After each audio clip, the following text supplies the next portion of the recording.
ASMR video. I'm chewing some extra white bubble mint today. Got a piece here. Going to be popping it in and talking a little bit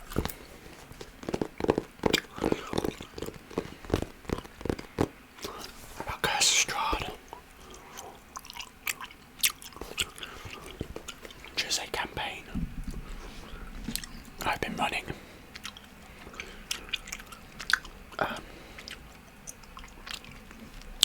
So I figured it would be worth chatting a little bit about the game itself. I haven't finished the whole campaign yet, but we are gearing up for the end, so I imagine down the line I might do another one of these videos and I'll see if my opinions have changed then. I can't exactly say this is a designed guide to run Curse of Strahd. That's not what this is. This is me just kind of like rambling about my experience running it, my tips on running it, and other sort of just thoughts and feelings a little bit about it as I go along. So yeah, it's not necessarily a guide if you are looking for a guide for Curse of Strahd. I mean, you might find what I have to say useful. This is also just for relaxing too, of course. I imagine most people that are listening to this are not watching this video for that specific purpose, but there might be D&D lovers out there who also like ASMR and will benefit from this video. So I thought I would do it. So we have Curse of Strahd, which is a 5th edition module. That's Strahd there, the Vampire Lord. Curse of Strahd came out in 2016, I think. Let's double check. It's published date, but I believe it is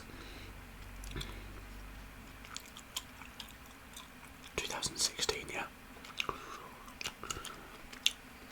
And it's a nice book. Visually, it's a nice D&D book. Good little bit of cover art there, Strahd. I think some of the cover art in the books are a little bit mixed, so I think this one's pretty good. I'm going to read you the blurb. Bound by fate, under the raging storm clouds, the vampire let's start that again. Under raging storm clouds, the vampire Count Strahd von Zarovich stands silhouetted against the ancient walls of Castle Ravenloft. Rumbling thunder pounds the castle's spires. The wind's howling increases as he turns his gaze down towards the village of Barovia.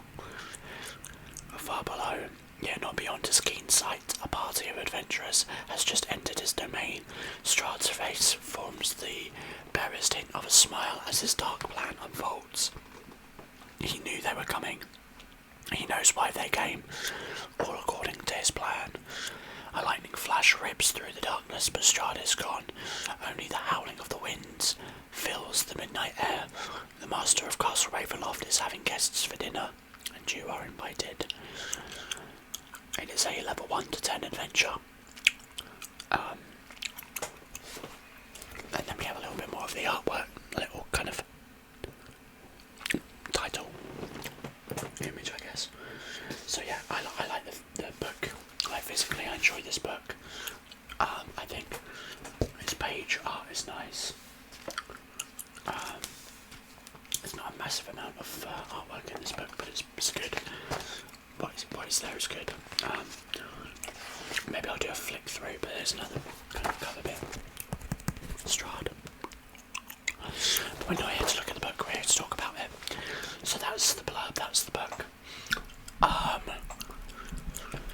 So I have got notes as a bit of a reference guide to talk about. I don't want to like ramble too much in as much as like go on and on and on. I'd like to try and be as concise as I can, but I haven't planned any of this out. I've just kind of got notes, divided stuff up into sections to talk about. So we'll just see how it goes. So the first thing I thought I would do is just talk a little bit about, I guess, the module from an outside perspective, like maybe me going into it and a little bit of knowledge about what it is, right? So you've got some context. So Curse of Strahd is about as close to a sandbox adventure as you would get in D&D. I don't know whether I would call it sandbox because it's not quite the same.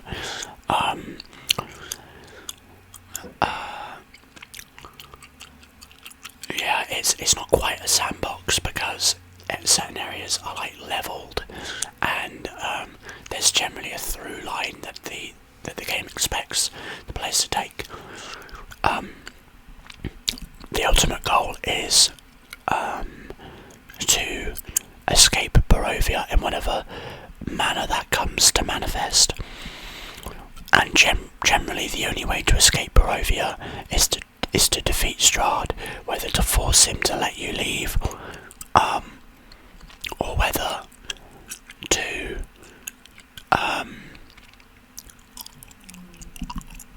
whether to force him to let you leave, or to defeat him and destroy Barovia, basically. So I'm gonna be talking spoilers in this video, so if you don't want spoilers for the module of Curse of Strahd, don't watch this. But within this sort of idea, the players enter into a gothic horror setting. It is set in the land of Barovia, which itself is a domain of dread in the domains of dread, otherwise known as Ravenloft, which itself is a deep layer of the Shadowfell, and the Shadowfell is like a dark mirror world of the material plane, which is like where the Sword Coast is, or like your standard fantasy adventures. So that was a lot of like subsections, but basically the domains of dread are run by the dark powers, and each contains a dark lord that has a realm that is there as basically a prison of their own making. Strahd is the first dark lord and the beginnings of Ravenloft, and he is imprisoned there in Barovia. Now we can let people pass through in and out. He controls the walls, like the mists that ensnare every domain of dread, but he cannot escape. He can't leave. He just controls the domain that he's in, and each of them is meant to sort of represent a turmoil for them, for the person in question, i.e. Strahd. So that's kind of the idea of the setting. The players, it really depends on how you bring them into this, but the book itself gives some plot hooks to bring players in. I did not use those, but some of them are like, oh, you're hunting werewolves and the hunt as you go through the woods and you suddenly appear there, or you're taken on a black carrot. There's a few examples, which maybe I'll touch on a little bit, but I ignored all of those for my own sort of unique introduction. Now, Curse of Strahd can begin at level 3 or it can begin at level 1, and if you start at level 1 you usually start with a mini dungeon called Death House, which is sort of an introduction to the gothic horror setting, to Ravenloft, and to the idea of Strahd. It is a haunted house that is basically kind of that used to belong to cultist worshippers of Strahd in the village of Barovia, where the campaign basically starts. And through there, whether you start with that or not doesn't matter really, but when you arrive in Barovia, the players are likely to start in Barovia, end up aligning with a character called Irina, and then through the course of the adventure find unique items, get stronger, and eventually be in a position to try and go and defeat Strahd. So when I say sandbox, what that means is they do chapter 1, they do chapter 2, they do chapter 3, they do chapter 4. The Shattered Obelisk, for example, is a chronological chronological ordered book. The players start in chapter 1, they do chapter 2, they then do chapter 3, and they gain levels at the end of each chapter as they go further and further and further. Strahd is different. The chapters represent different locations. In Barovia, chapter 2 might be the village of... Actually, chapter 2 is, I'm pretty sure, Castle Ravenloft. There's chapter 1, the village of Barovia. Chapter 3, I think, is the Lackey. And then you have the Wizard of the Wine Winery, the Werewolf Den, the Amber Temple. Each of these are individual chapters that just give you information about the location. And theoretically, from the very beginning, the players could go all the way. They could literally do like the Legend of Zelda thing in Breath of the Wild, where when you start the game, you could literally go and try to take on whatever the villain's name is. I forget the name.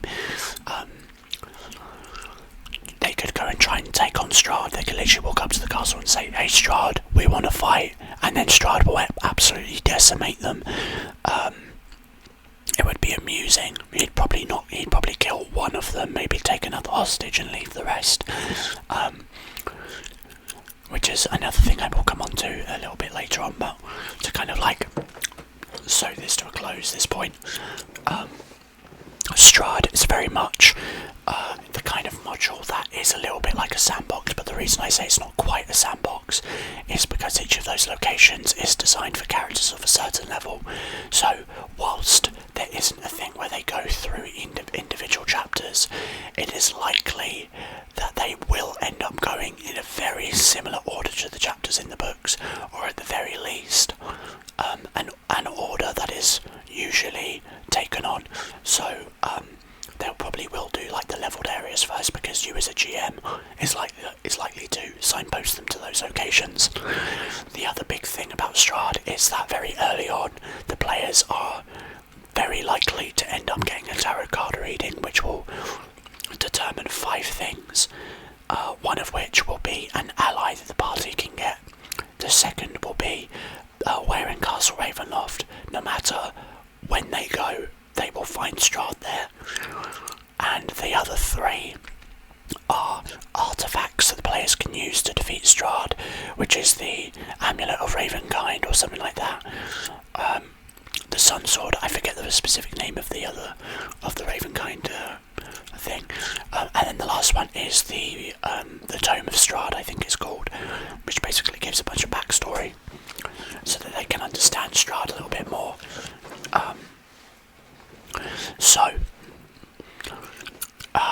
Basically they will find these artifacts, or they are likely to be signposted to them, and that tarot card reading is meant to be, by design in the book, randomly generated. I didn't personally do that, but you are welcome to. I think it doesn't work very well, which is why I picked specific locations that I felt were relevant to the story, and so that they didn't get them too early, making it kind of worthless to investigate some of these places.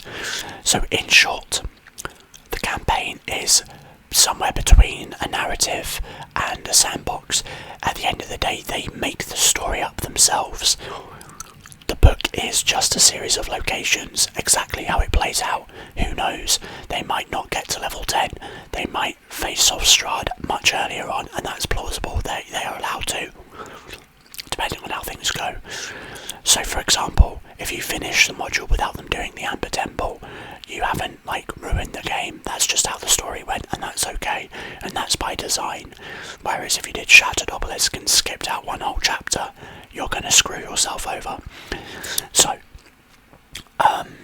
without heavy changes is what I mean. You can always adapt modules, but my point being that, it's designed that way. So with all of that said, that was one of the reasons why I did this module. Before I did this module, I had done Lost Mine, and what had I done? I was already running Lost Mine of Phandelver, which is very linear. There is a sandbox-y section in chapter 2, but it's more just like side quests rather than sandbox. There's still a plot, there's still a main thread that they're doing. I was doing Icewind Dale, which was a sandbox. The first 2 chapters is basically sandbox. The players can choose what quests they do, and they can avoid stuff or go and do stuff. And then I had previously, I think I was still doing it and wrapping it up at the time, a Dragon Ice game which had been running for a while. And one of my biggest gripes with Dragon Ice is it feels like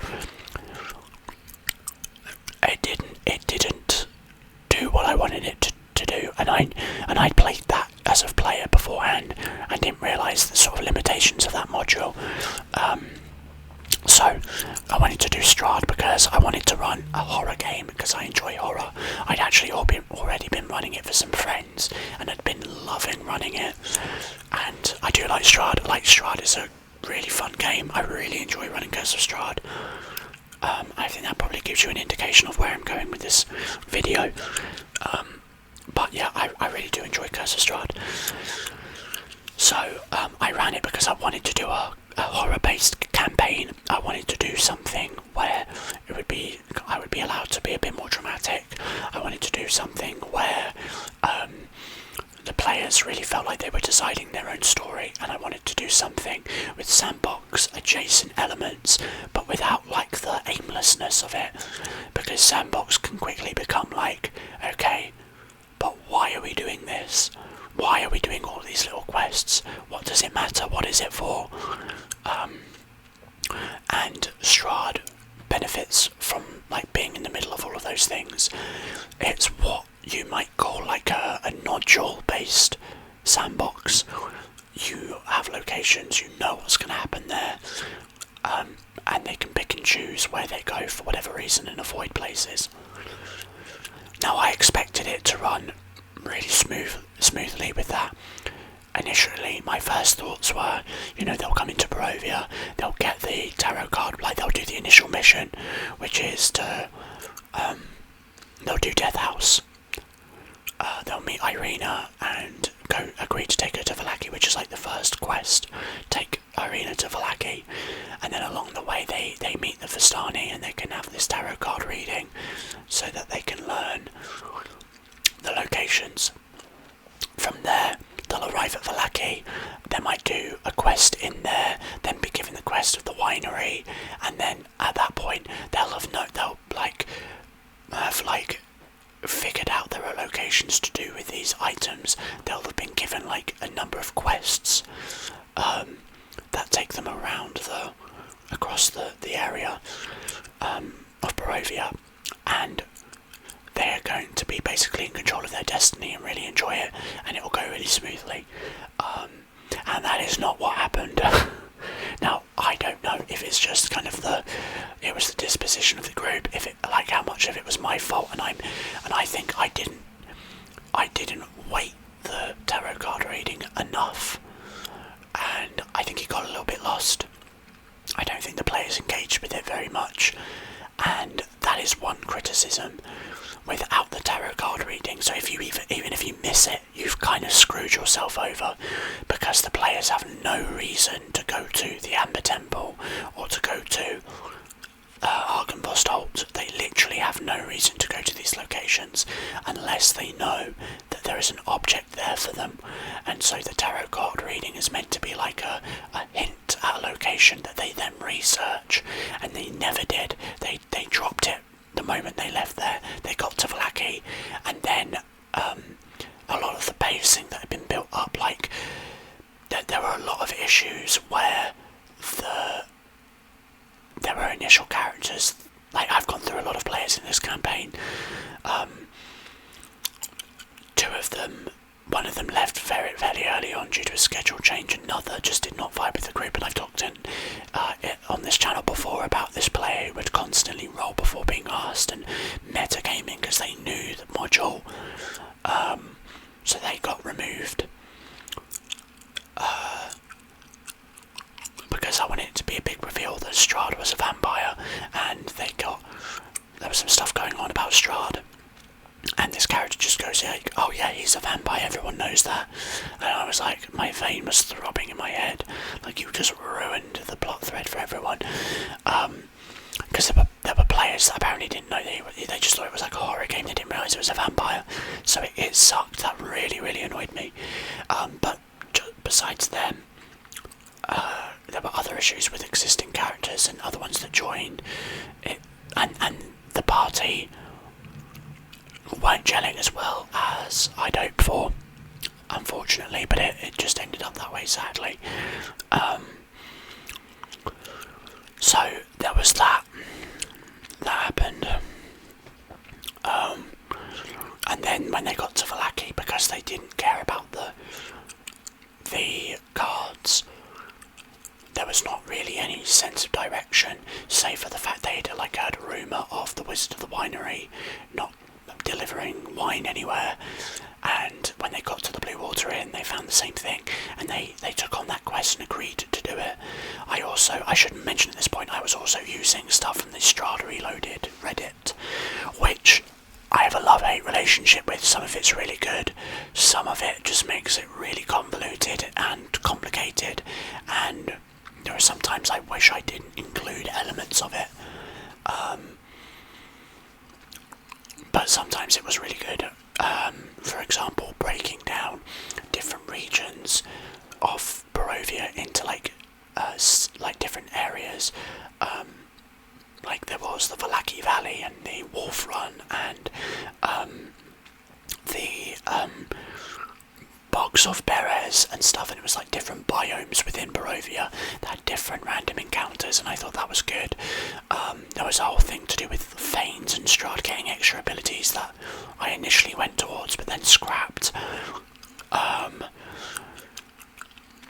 There's a whole orphanage quest in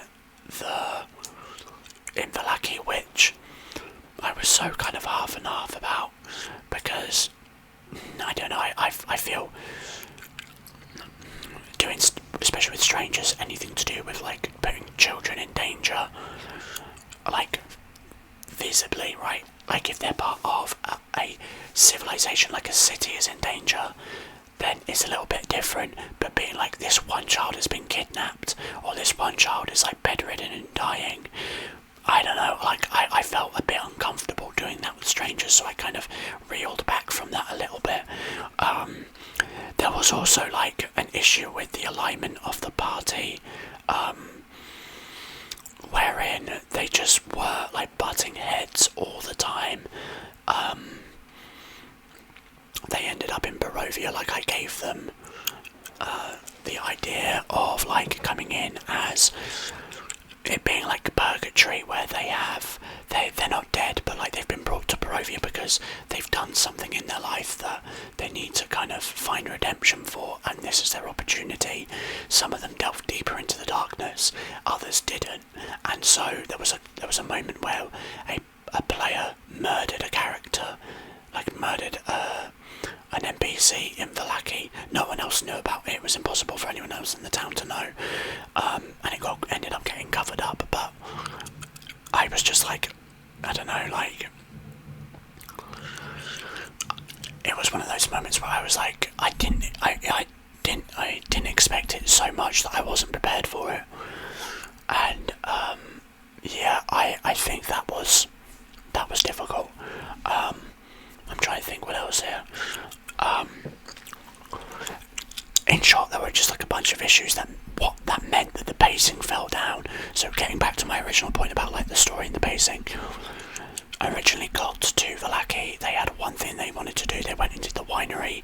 After that they got back and there was a couple of other quests. Now don't get me wrong, there was a moment where the pacing did begin to pick up, but they also just would spend a lot of time not wanting to do anything. Certain players wanted to just kind of sit around and roleplay, and that's fine, do not get me wrong, I love roleplay, I love sitting around in a tavern and roleplaying for a session,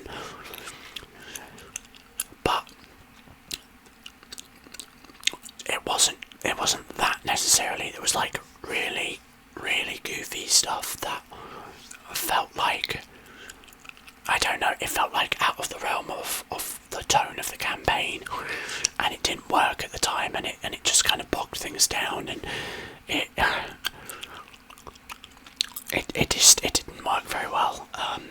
And then eventually, to cut a long story short, they did a couple of other quests and started leveling up, and at that point I realise they have no idea, they have no sense of direction because, and again, I don't know whether it was just because they decided they didn't want to invest in the tarot cards, at which point it's kind of an issue with the module. If I didn't make it clear enough that it was important, then that's my fault. So I had another NPC basically saying like, and I literally had someone say, hey, I am an NPC that can read and that also loves prophecies, let me like understand this with you, and they just rejected it. So eventually, like, in order to make sure that they knew what they were doing, because they were like, we have no idea what we're doing, we have no sense of direction, and I felt frustrated because I was a little bit like, I've been like gradually like saying more and more overtly, guys, this is something you need to know.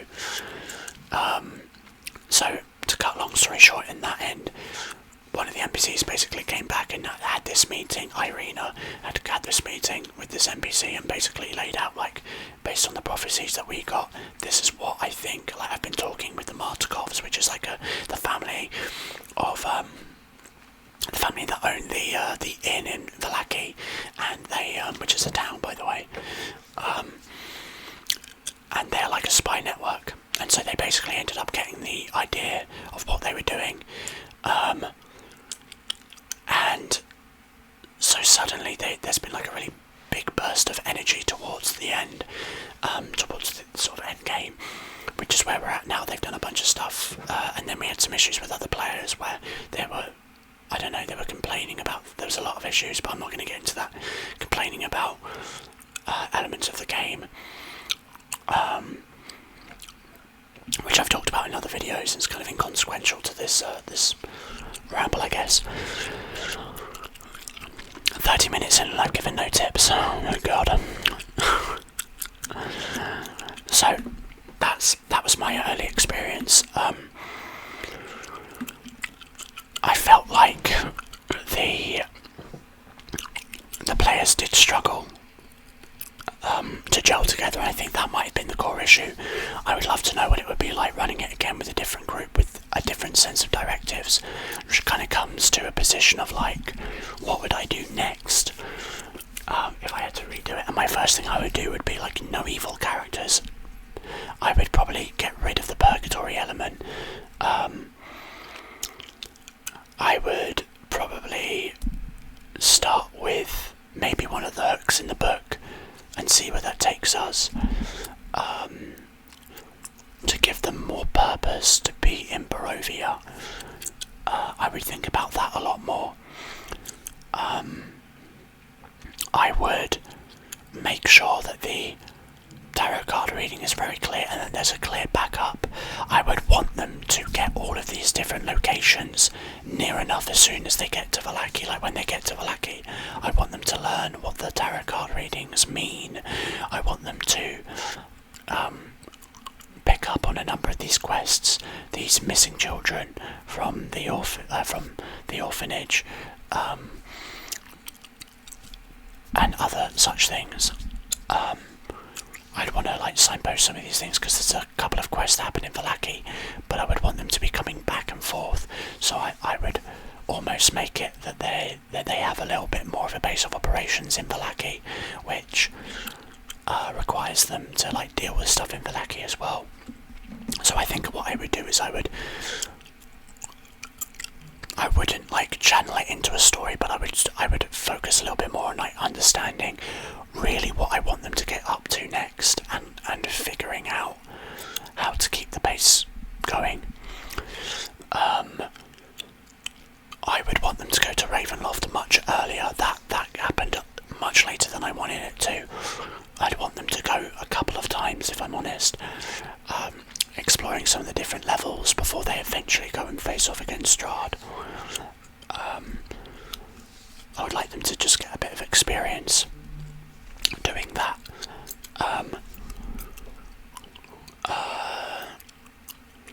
Yeah, I think that's kind of what I would initially change. I think a lot of the challenges I faced ended up coming from a lot of the issues between the players, but I think some of those issues stemmed from a lack of direction and clarity. So I would advise to anyone intending to run it to like really focus on making sure the players know enough about the world. They need to know about the locations. Maybe some of them you hold off, like maybe you don't talk about the Amber Temple yet because that's a really high level place. Maybe you mention that the spirits of Arkenvost are dangerous and should only be trifled by those experienced. And at the very least kind of give an idea of the levelling of the place, which is what I ended up having to do. I had to be like, a lot of these places are really dangerous, don't go there yet, in a sense. Like, I obviously roleplayed it a little bit differently, but I had to give them information. I think obviously we're not at the culmination, and like I've said before, I might do another video like sitting down and going, hey, this is everything that I experienced with the game, and like think it out a little bit better. But you know, I've been sat here doing 30 minutes of this video now, I might as well continue. And it's maybe not exactly a proper like breakdown, but there you go, it's very smart. I think there are a couple of moments that have stuck out to me so far. There was the fight with the hags. So there are one of the earlier missions is to rescue some children that have been captured by the three witches out of the windmill, and you gain the level for rescuing the children, not for defeating the hags. So the players went in, they rescued the children, but ended up getting into a fight with the hags, and they lost hard. They lost really badly because they were a coven. So they lost really bad, and rather than killing them, the hags were like they saw them starting to lose. One of them had gone down and decided this is an opportunity to make a deal, a trade. They had given up the children, so they wanted something of equal worth. And so this is actually from the Reloaded as well, which I did like, which was it came with some suggestions on things that the hags would agree to take in return. And I like the idea of using a lot of curses and having the odds stacked against the players in this module. Is meant to be hard, and that's the other thing. The Revenants in Arkenvost, they are really hard, so be warned of them. There is a lot of hard encounters, but to make things worse, they got cursed. 3 of the players had some issues, so one of them had their victory taken from them, which meant no matter what, they could never reduce a creature to 0 hit points. They could only reduce them down to 1. Even if, like, no matter what, they would always reduce them down to 1 hit point, which meant they could never get a killing blow. Another character had an alignment change by giving up their actual, like, heart, which was currently in a jar. And then the last one gave up their like vitality, or something equivalent to that, their connection to life, which meant they would die on 2 failed death saves, not 1, which meant like they were much more likely to die, which was ironic because they were playing a grave cleric. And it was a really dynamic and interesting moment. The players had the choice to do that, or for themselves, or Irina, who was with them, would have taken all 3, and that would have been really bad. So part of the campaign, I think, that really encapsulates a moment for me that I remember, was that they still leveled up because they did the thing they came there to do, which was to rescue the children. They managed to defeat I guess they didn't really manage to defeat the hags, but they managed to like do the encounter. But they still leveled up, right? And they got brought into the world and understood at that point that, you know, things were going to be stacked against them, that they were going to have to make hard choices, and that is what I really like about the module. And I don't think it's enough built in, but a lot of what I've added and what I kind of sort of played with a lot more was temptation and moral choices. Another moment that stood out to for me was when they managed to redeem the Deva, or Deva, however you would say it, at the Abbey. In the book, it just says it is unredeemable. I think that's a really kind of like, I think there should always be a chance, and that redemption is possible. And so they managed to do that, and that was a really great moment. Yeah, so there are a couple of things. I really like the Strahd villain. Strahd as a villain is really great because he's one of the only villains you can kind of like play with a lot more all the time.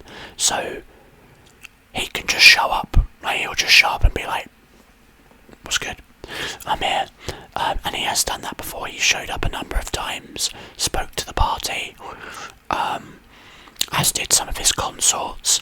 And so you're building the villain all the way through. You can have him start very early on, like it could be their first night in Barovia, and he might give a bow and be like, "Welcome to my domain. I hope you enjoy your stay here. Be warned, the roads are very dangerous," and give some kind of spiel, and you immediately are introduced to him, right? He plays the gracious host, welcoming you to the land. And I didn't do that last time, but I wish I did. I did have him leave a gift basket. At the end of Death House, there's like a little basket set outside that I had him leave with some health potions, and like a little note that said "Welcome to Barovia." But I think I would, if I were to do it again, I would either have him send right in his advisor, or he would be there to greet them, because I like the idea of sowing from the beginning. Like, your characters have grown as like Strahd is there. You know, he isn't like this villain that suddenly appears at the end like, "Haha, I am here," kind of like Vecna in Eye of Ruin. He's kind of there from the beginning, and he's designed to be. Another possible thing that I would try to include would be to give some of the players, if I were to do this game, and advice for you guys would be to give the players stakes in Barovia beyond just that moment. Give them backstory reasons to care. Now, the way in which I ran the beginning was that the player characters could come from any world in the multiverse. They had been plucked from these moments and travelled through, like pulled through mist before running into each other on the road, which eventually led to the front of the Death House. But I think now I would want to try and give them some kind of connection to Barovia, whatever it might be, so that they feel like there's a reason for them to like save it. Because at the very end, I would love a Strahd, like say that they come into the final boss room to fight him. Strahd knows that they are possibly capable of destroying him, though he is very arrogant. Maybe he wouldn't be. I guess it depends on how you play him. But he could turn around and be like, "I'm going to give you a choice. Walk away now. I will let you all leave alive and well. No one needs to die here. I will let you leave. But all you have to do is abandon Barovia." And if the players leave, the players leave. And that's an interesting character choice of its own right. Or what you would hope to think would be they would stay. And if they have ties to Barovia, I guess it gives them more of like a meaningful reason to stay.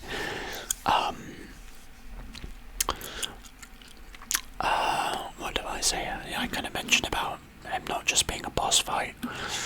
Yeah, so I think for tips for players, or tips for GMs running this, use Strahd all the time.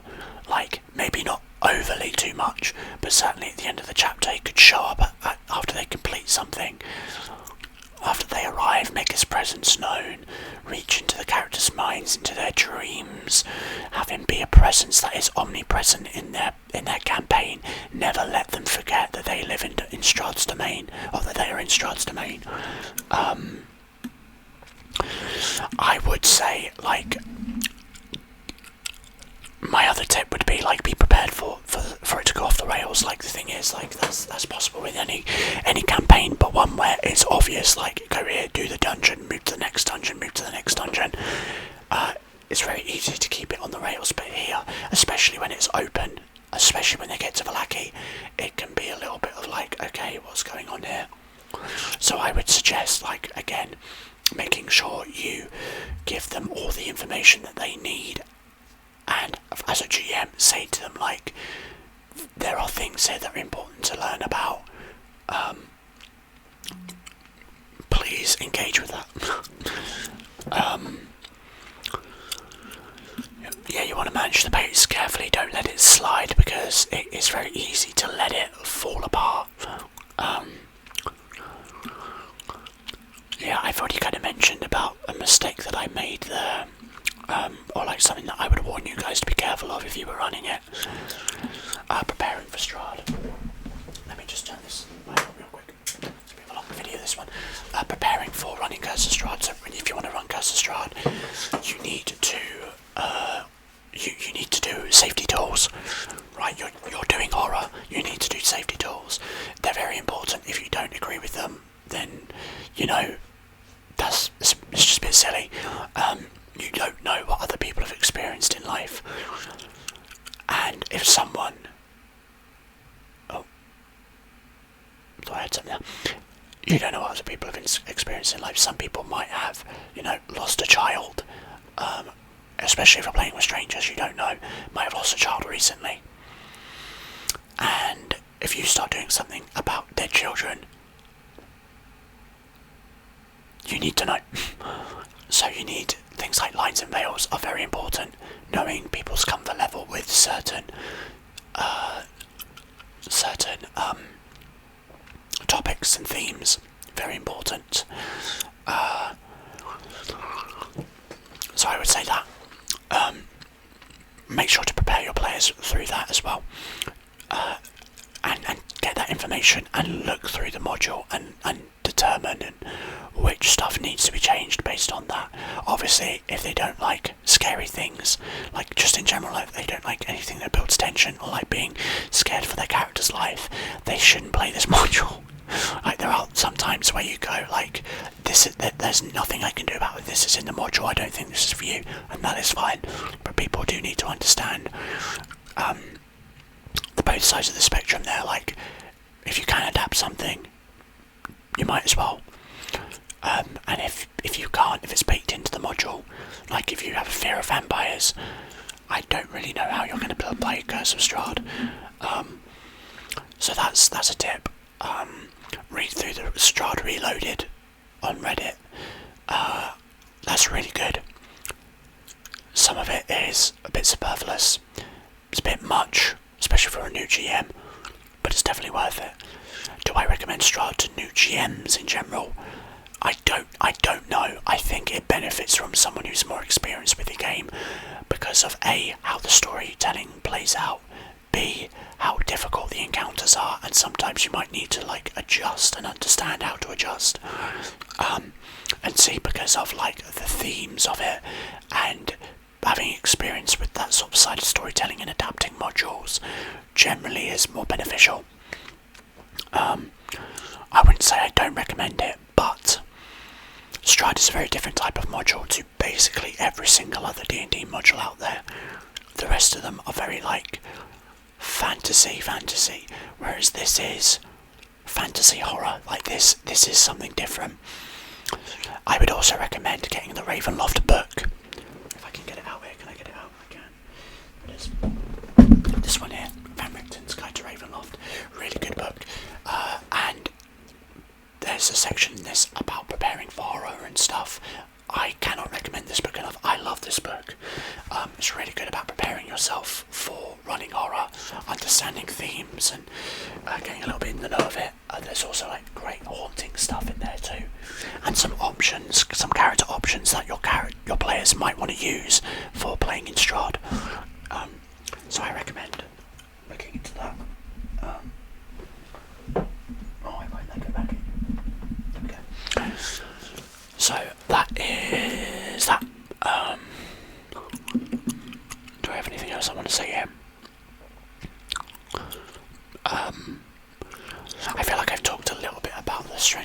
purposes of the module, but again, some of those are hard to determine whether or not it's how much was me, how much was the module.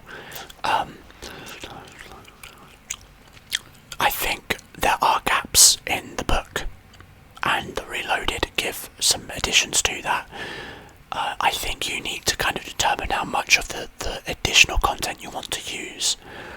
I really enjoyed an element of using Ezek in Vallaki, and he had a whole like redemption arc, and they ended up fighting some barbed devils, which was a quest in and of itself. I really liked adding options, like giving the players choices to make. So for example, they had a choice of how to deal like this whole quest. Like there's a great story in Vallaki, which is kind of overlooked quite substantially, but there are two people vying for power, the Watcher House, or the Watchers. I think it's just the family, and then there's the Vlakoviches, the current Burgomaster family, and them two are at odds, and each one wants information on the other. Now, Vlakovich is a person of power in the town, but is a bit of a dickhead, and he has this like weird thing where everyone has to pretend to be happy in Vallaki to stave off Strahd, which, as far as he's concerned, is working. Now within that, there is the Watchers, and the two don't like each other, these two families, and they want information on each other. The Watchers want the Vlakoviches gone, so the Lady Watcher can take over the role as the leader of the town, the Burgomaster. And my players sided with Lady Watcher, and part of her thing was saying, like, that was the first choice, who do you side with, if any? The second choice was, if you... And part of the reason they sided with Lady Watcher, by the way, was because they made the choice earlier on for one of the characters to kill someone, to kill an NPC, to kill just a civilian, and another person. I'm really sorry guys, but I'm gonna have to end the video right here, right now, because upstairs has started drilling really loudly, and I don't know if it's going to continue and when it will stop. Like, it's just stopped for a moment, but I'm fearful it's about to start again, so I'm going to have to wrap up here right in the middle of that. I hope you enjoyed the video guys. If you did, make sure to drop a like, consider subscribing, make sure to press the bell icon, all that fun stuff. Check out the videos on the side of the screen, and I will see you in the next one guys. Take care, bye bye.